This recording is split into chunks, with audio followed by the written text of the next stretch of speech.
Propaganda, a term often used in politics, is a form of communication used to influence people's opinions, beliefs, or behaviors, often by representing biased or misleading information. It is commonly used to shape public perception and promote a specific agenda. Propaganda can appeal to emotions, use selective facts, or spread exaggerated or false claims to persuade an audience. While it can sometimes be used for positive causes, it is often associated with manipulation and control. Propaganda is often executed through media, advertisement, art, or the world of cinema. In this video, we will be looking at how cinema was used as propaganda during war periods and how effective it was. How propaganda made its way into cinema. Cinema was one of the best ways to promote and impose beliefs. As with movies, you can make the viewer feel empathy towards characters and appeal to their emotions. Movies are also viewed by many people, which means you can deliver propaganda faster to big audiences. Film is a unique way of reproducing sounds, movements, and images in a lifelike manner. Film is unlike other art forms as it gives the people the feeling that they are involved in the story, which gives them a sense of excitement and urgency. With films, it is possible to tell a story that is fictional but seems like reality to many people, which means you can present alternative realities, changing people's views on certain topics. Some film academics have said that in a movie, only what the camera sees exists, which gives the viewers no alternative perspectives on a situation, so they take the images as reality. A common tool used in movies is to make the viewer sympathize with the characters who align with the agenda or message that the filmmaker is trying to portray. Propaganda films do this by having a recurring theme, good versus evil. The viewer is meant to feel sympathy towards the good side while feeling hatred for the evil side. First propaganda war movies.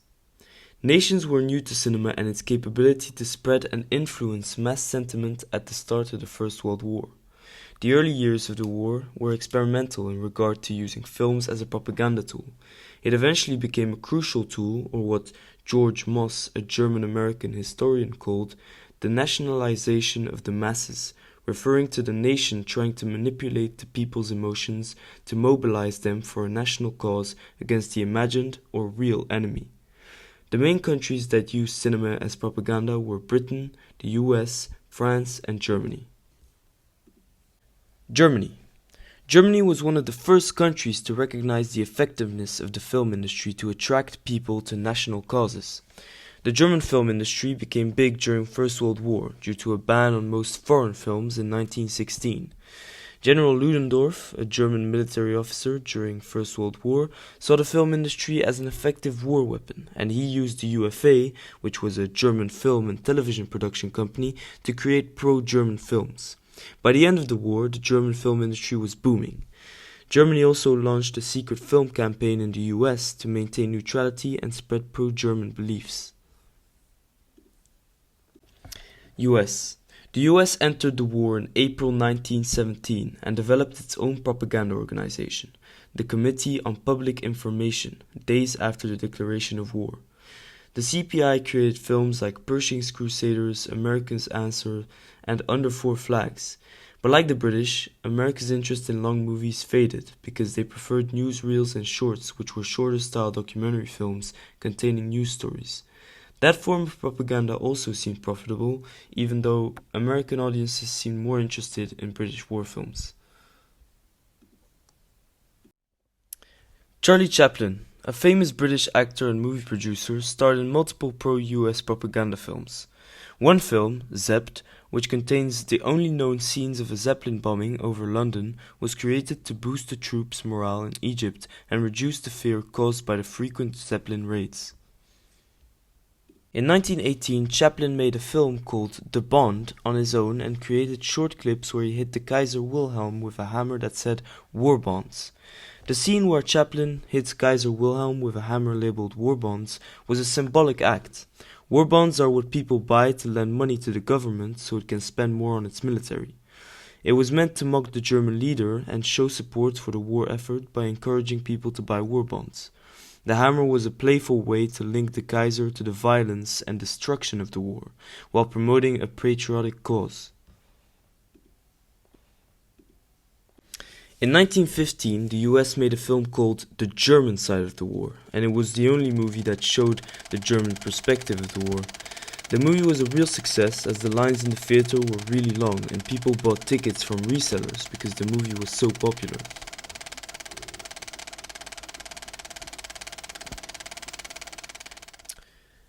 Britain took longer than Germany to realize the potential of propaganda in movies, as they didn't realize the influence a war movie can have on the nation's point of view. The British recognized early in the war that they needed to target neutral audiences, specifically America, to either get them to join the war or further support the war effort in Britain.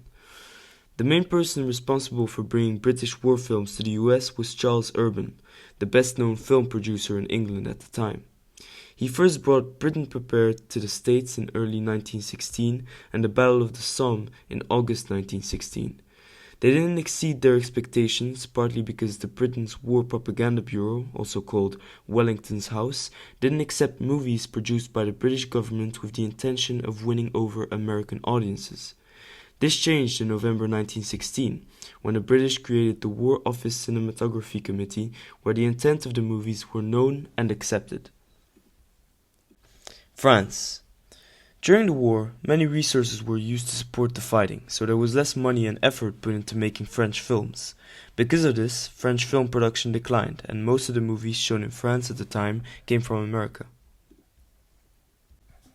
French films that were made during the war often focused on Alsace-Lorraine, a region that France and Germany had fought over for years. These films showed the area as a victim of German aggression, using powerful images and suffering women and children to gain sympathy. The region was often symbolized as a helpless woman abused by German soldiers and waiting to be saved by France. This idea fit well with French wartime propaganda, which encouraged national pride and unity. The few French filmmakers who kept working during the war had a hard time because of funding issues and government control. Some made patriotic films supporting the war, while others hinted at the struggles people were facing. Many movies focused on themes of bravery, sacrifice, and endurance, helping to strengthen the French people's hope for victory.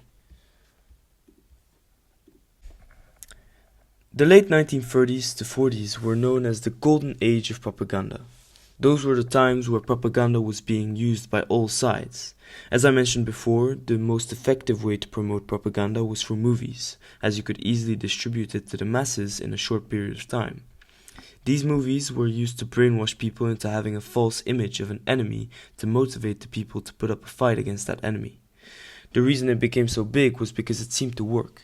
All sides had different ways of using propagandistic cinema, but I will only speak about the three most important ones: America, the Soviet Union, and Nazi Germany. America. America had many different ways of using propaganda in cinema, but one that was particularly interesting was Why We Fight. Why We Fight was a series of 7 propaganda films produced by the US Department of War from 1942 to 1945. It was originally made for American soldiers to help them understand why they were involved in the war, but President Roosevelt ordered for it to be distributed to the public as well. The movie was also a reaction to the Nazi German propaganda film The Triumph of the Will, which I will talk about later. America joined World War II after the Japanese attack on Pearl Harbor in 1941. The producer of these films, Frank Capra, joined the American Army, and he was assigned to work under the Chief of Staff of the United States Army, George Marshall. George Marshall thought it was important to use movies to motivate the soldiers for war. That's why he and Capra came up with a plan to make a series of documented, factual information films that would explain to their boys in the army why they were fighting and the principles for which they were fighting.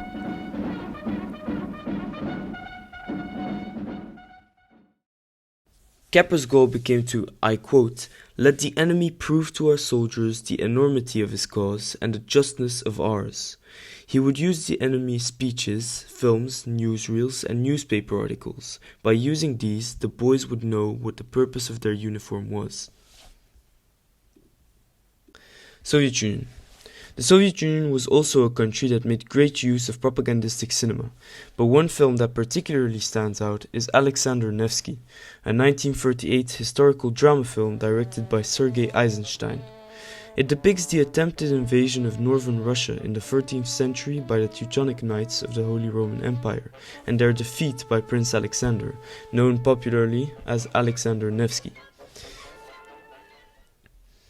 The film was produced at a time where relations between the Soviet Union and Nazi Germany were tense. The film contained elements that reflected the political situation between these two countries. The types of helmets that the Teutonic soldiers would wear in the movies resembled the German First World War helmets, also known as the Stahl helms. Some of these helmets also contained swastikas. Alexander Nevsky highly emphasizes the importance of the common people in saving Russia, while portraying the nobles and merchants as the enemies of the people who do nothing. The film portrays Alexander as a national hero and shows him avoiding a fight with his old enemies, the Mongols, to focus on the more dangerous enemy, which were the Teutonic Knights. The character of Alexander Nevsky was portrayed in a way that made him seem like Stalin. That made Stalin look like he was the modern protector of Russia. The film had become a great success, and by 1939, 1 year after its release, it had already been viewed by 23 million people and was the most popular film made in recent times. After 23rd of August 1939, when the Soviet Union signed a pact which provided for non-aggression between Germany and the Soviet Union, Alexander Nevsky wasn't available to watch anymore. That was until the situation reversed dramatically on the 22nd of June 1941, when Nazi Germany invaded the Soviet Union. After the invasion started, they used the movie as a motive for the Russian people to fight for the Soviet Union. Nazi Germany. The Nazis made extensive use of cinema throughout history.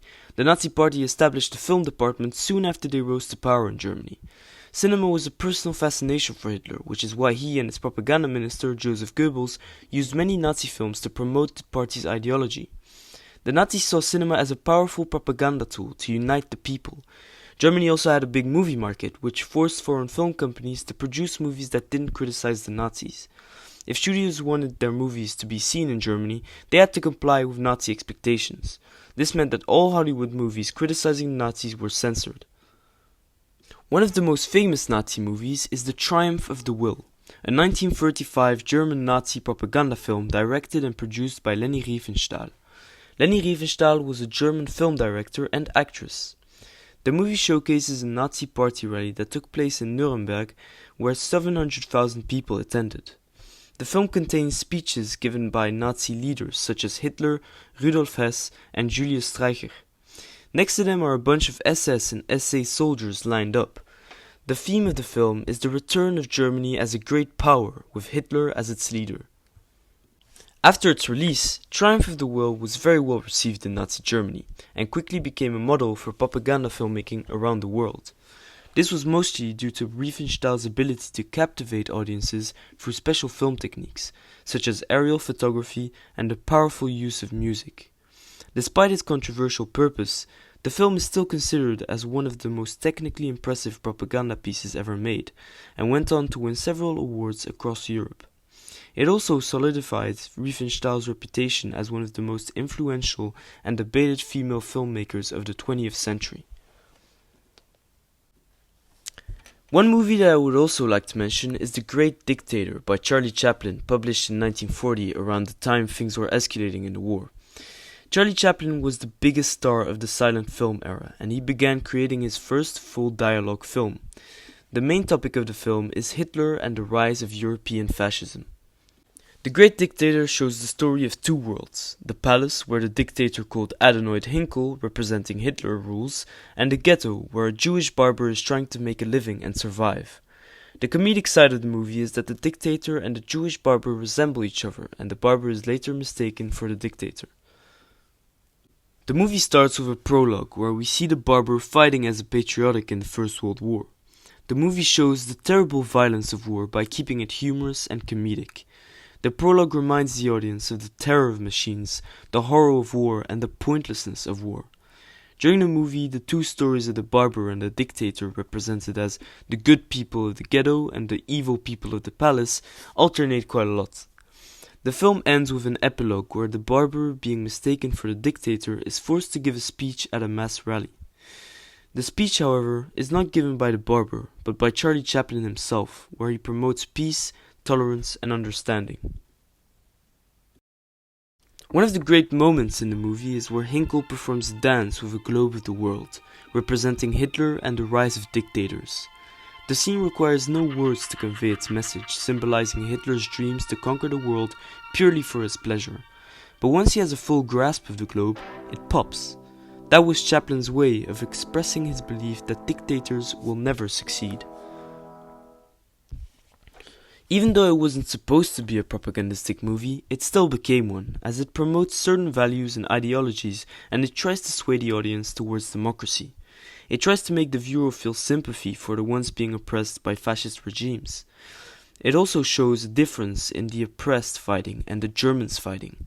The oppressed fight in a comedic way and the Germans fight in a tragic way, and are characterized as immoral savages, which is another attempt at trying to push the audience towards democracy. The movie ended up being an icon for democratic propaganda.